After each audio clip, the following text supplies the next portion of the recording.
Good morning, everyone.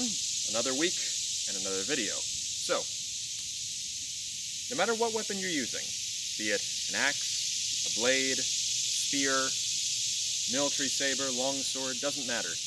There is one unifying quality that they all have, and that is that they are limited by the length of their wielder. So, a question I often get asked, especially since I am a taller fencer, is how do you fight me? How do you deal with someone who has such a great height advantage over you? Or alternatively, from some of my taller students, how do I deal with a particularly skilled shorter fighter? And I will tell you, is height an intrinsic advantage? Depends. Can be, cannot be. Entirely depends upon the surroundings, depends upon the fighters, etc. But usually, having extra reach is useful. If I can hit you first before you can hit me, that's great. As the actions go on, however, it usually shifts in the favor of the shorter fighter. We'll get to that in a moment. So today's topic is basically about fencing at your proportion, which is what I call one of the most useful lessons I ever learned as a tall fencer. So fencing at your proportion essentially means, right now, if I am at distance with my opponent, that means I am at my max speed.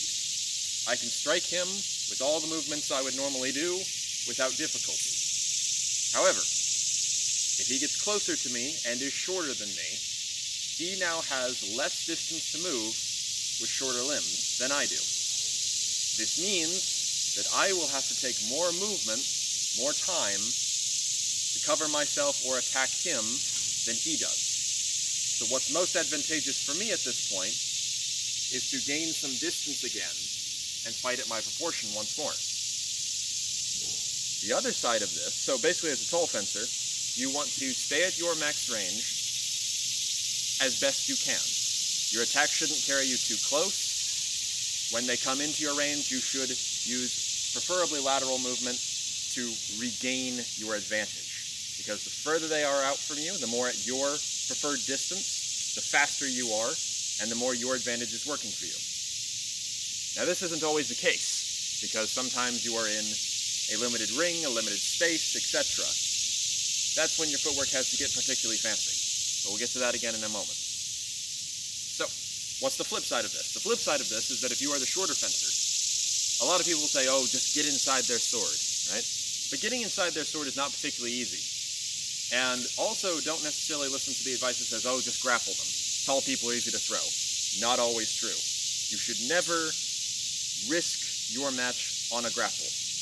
Unless you are a particularly skilled wrestler, you're there for a sword fight, right?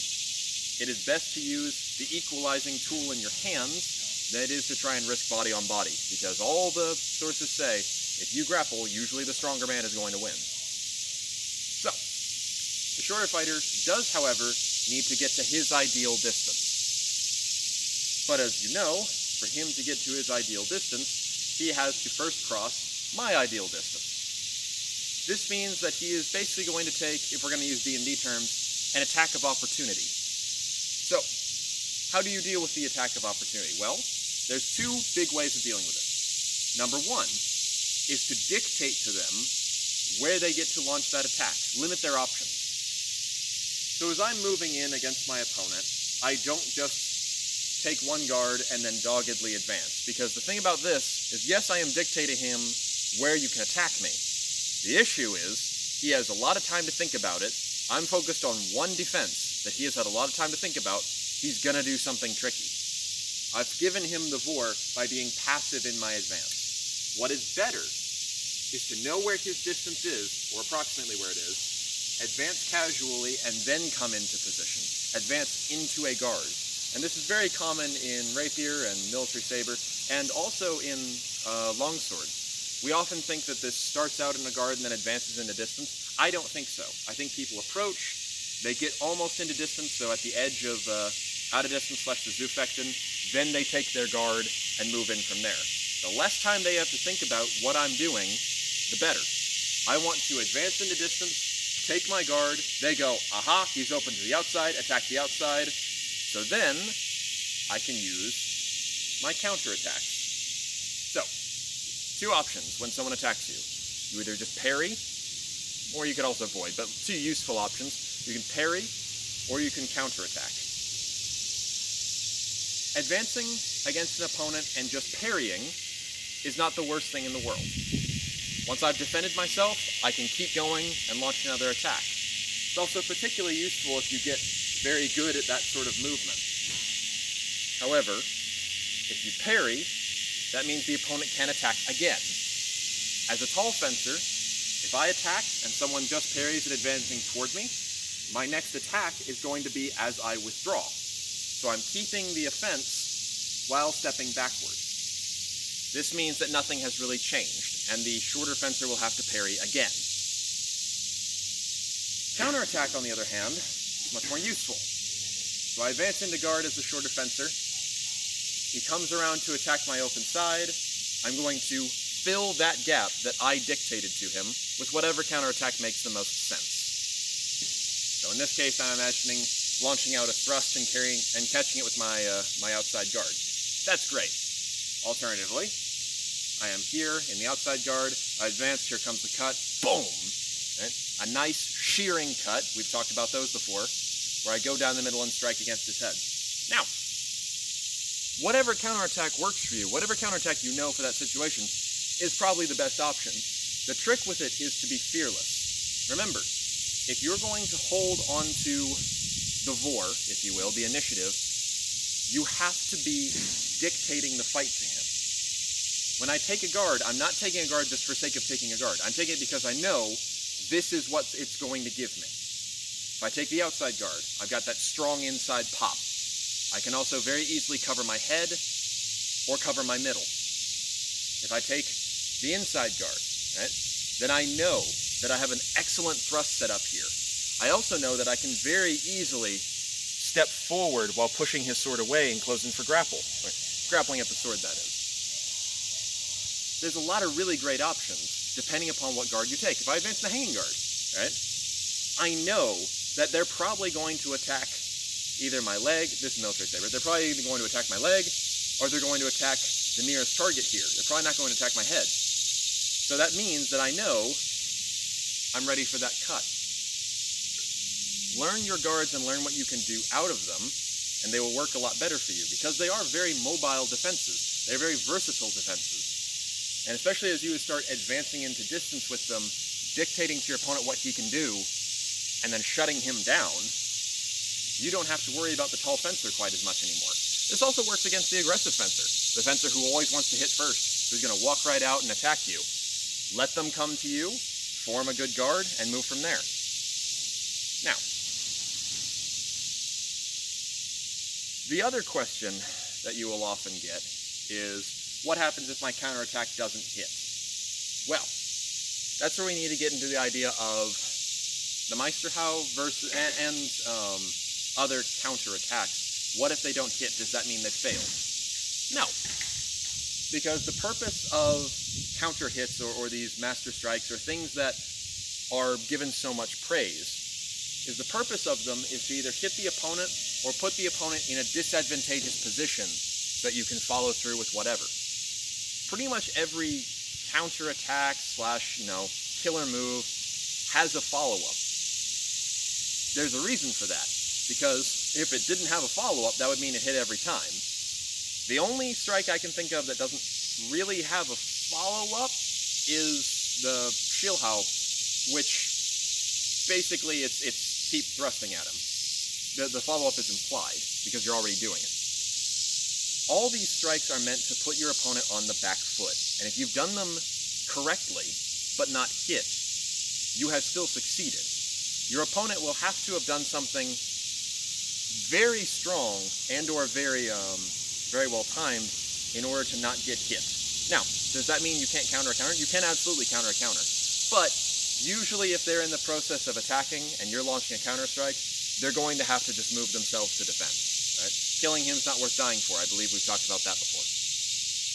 So, now that you've got them on the defense quite literally, you can just follow through with whatever makes sense. Be it your lunge, be it another cut around, be it some windy-bindy stuff, etc. It's all good.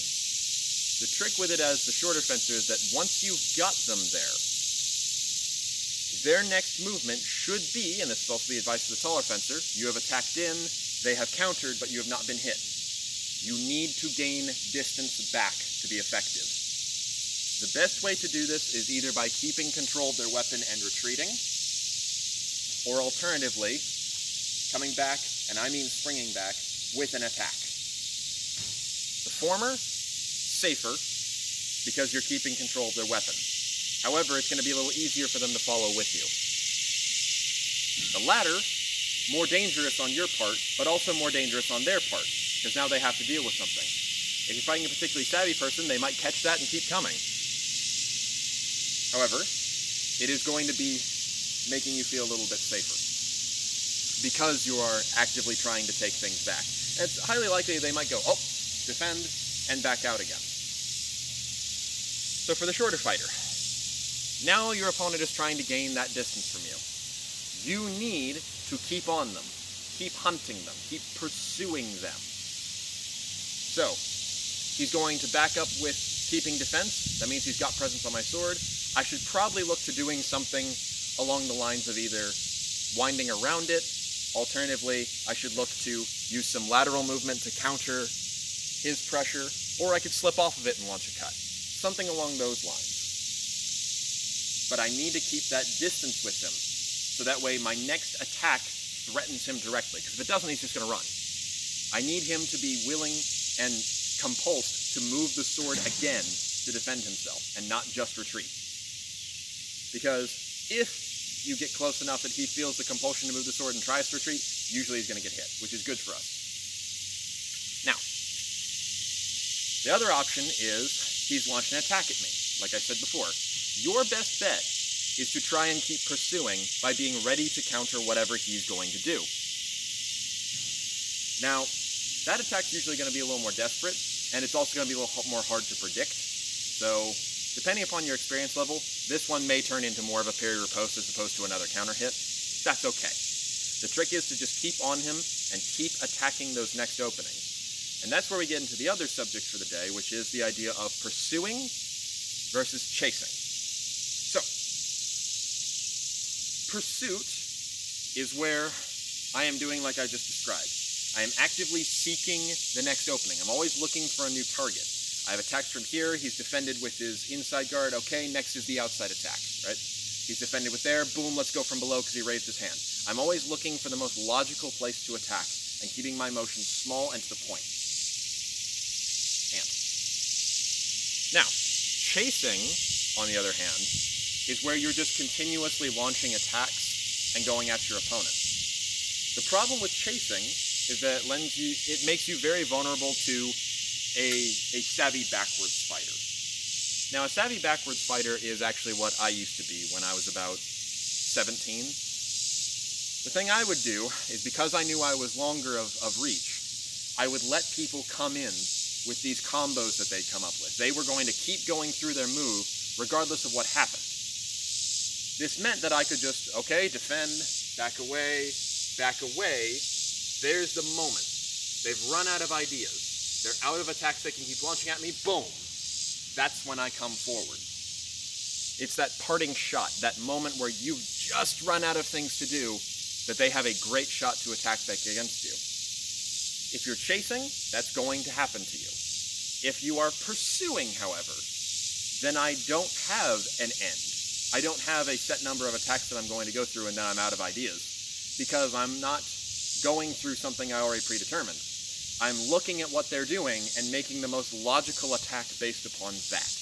Now, it's harder to do and requires practice, yes. And for beginning, what I'd recommend is don't make your pursuits any further than 2 moves, maybe 3. Just like fighting in the Creed, right? 1, 2, maybe 3, then we're out of here. If you don't hit them in 2 or 3 moves, back away. You won that engagement. You didn't get them, that's fine, but you won that engagement, and that's going to put the fight a little more in your favor, because now you've learned a lot about them, and they've learned some things about you, but they're all to your benefit, right? So,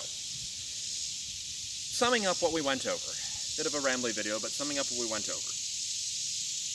Fencing at your proportions. If you are taller, your goal should be to stay at your ideal distance. If they come in toward you, you should try and use lateral movements to get back to your ideal distance. Shorter fighter, you have to walk past that attack of opportunity.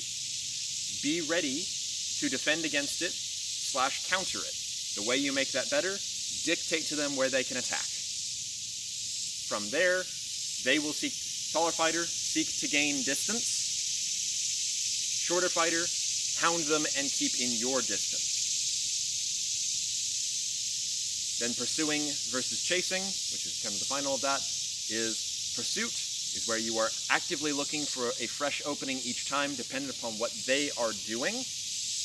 Chasing is when you are just hounding them with whatever is coming to mind. Now, before we finish, I will point out that sometimes hounding them with whatever comes to mind is not the worst idea. It's a little personal anecdote here. As an ant bites my foot. It's not very nice of you. So, I was once fighting longsword against a guy with it was a buckler, but it was a bigger buckler. And he had like 1 point on me and decided he was going to just run away for the fight. Because he had a shield, and I was less experienced fighting shields, I basically just chased him around the ring doing the Meyer cutting pattern and blew through his shield quite a few times. In this case, I wasn't really actively doing anything based on what he was doing, but I was. He was choosing to just defend, so I chose to just attack. In that instance, where he's on the back foot and he's staying on the back foot and not really doing much against you, chasing has its place. But that was a very special instance, and I don't think it hasn't come up again for me, really. So be aware. And I'm certain that historically, if your opponent is basically literally just running away, yeah, go get him, You don't need to worry about, oh, where's the sword, etc. I mean, you do, but go get him, right? And this is something I have to talk a little bit more about in regards to you having the more advantageous weapon versus them not. And I should probably do a video on that. I'll probably go on the vote soon. Anyway, though, pursuit versus chasing, and fencing at your proportion. Think on it, plan on it, practice with it, and hopefully it will help you a little bit when it comes to giant slang or hobbit slang. Otherwise, though, thank you very much for watching, everyone, and we'll go over some other techniques another time.